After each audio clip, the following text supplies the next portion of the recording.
Hello, my name is Steve, and this is an episode of From The Otaku Desk.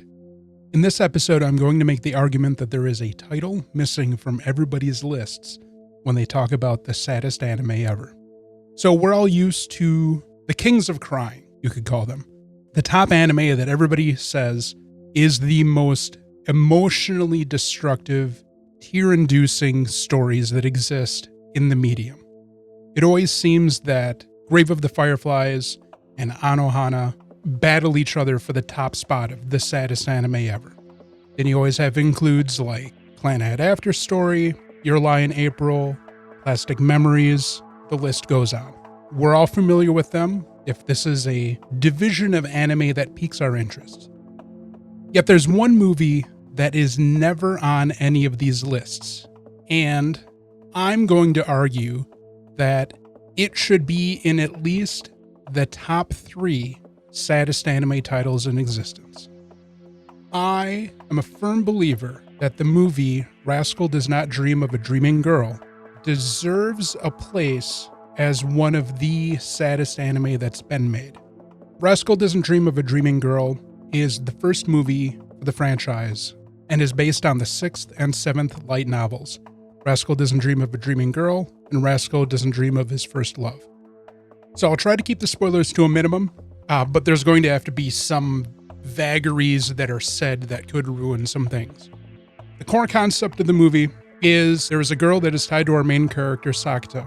He is responsible for her survival via an organ transplant.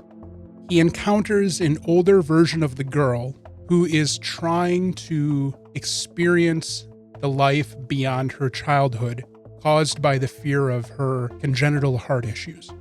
After a while, Sakata finds out that she received a heart transplant in the nick of time, but the person she received it from was killed in a vehicle accident on Christmas Eve, and it is him. So armed with this knowledge, he strives to do everything he can to not die himself while preventing her from dying as well. Seeing if he changes the future where he avoids getting killed on Christmas Eve, there's a good chance that she will die because she will not have received the heart transplant in time.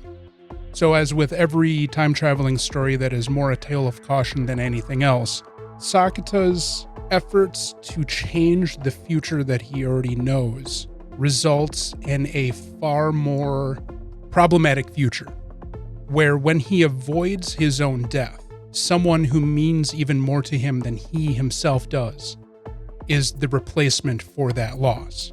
The loss of this person throws him into a time period of despair and darkness akin to what the main character in Clannad After Story went through near the end of that tale.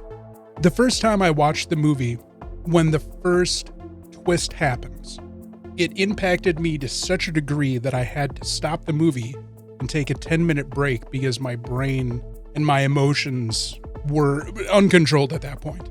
It was one of the most impactful things I have ever gone through in my decades of watching anime. A few years afterwards, when I went through and started reading the light novels, it still hit me with a deep, visceral sadness, particularly in the second book, which begins as Sakata is going through his weeks-long darkness and depression, and really dug into his mental state to a degree that I couldn't read the novel with dry eyes. I've watched the movie a handful of times. Each time it does kind of bring a little tear to my eye. I don't know if I could ever bring myself to reread the light novel because of how difficult it was to get through, even knowing exactly what was happening and what was going to transpire. Spoiler alert even more, by the end of the movie, everything kind of resolves in a satisfactory way where there is no longer this loss that was crushing down upon all of the characters that we're familiar with. But the positivity of the way they concluded this arc did very little to remove the emotions that had already been experienced through the midpoint of the story when all of the tragedy was compounding upon itself. Even though it ends positively, unlike Grave of the Fireflies or Your Lie in April, just the raw emotional impact that the events of the movie and the light novel are so great that I don't think any of the other classically upheld Saddest anime has made as much of an impact emotionally on me. So for me, I'm going to say Rascal Doesn't Dream of a Dreaming Girl is the saddest anime that I have ever seen. And for everybody else, I will say it definitely deserves a spot in other people's top 3 saddest anime. That's my thoughts. Comment and let me know what you think. Thanks for listening, and don't forget to check out our other content. We do a weekly podcast where me and my co-host pick 3 brand new anime every single season and discuss them on a weekly basis as the episodes come out.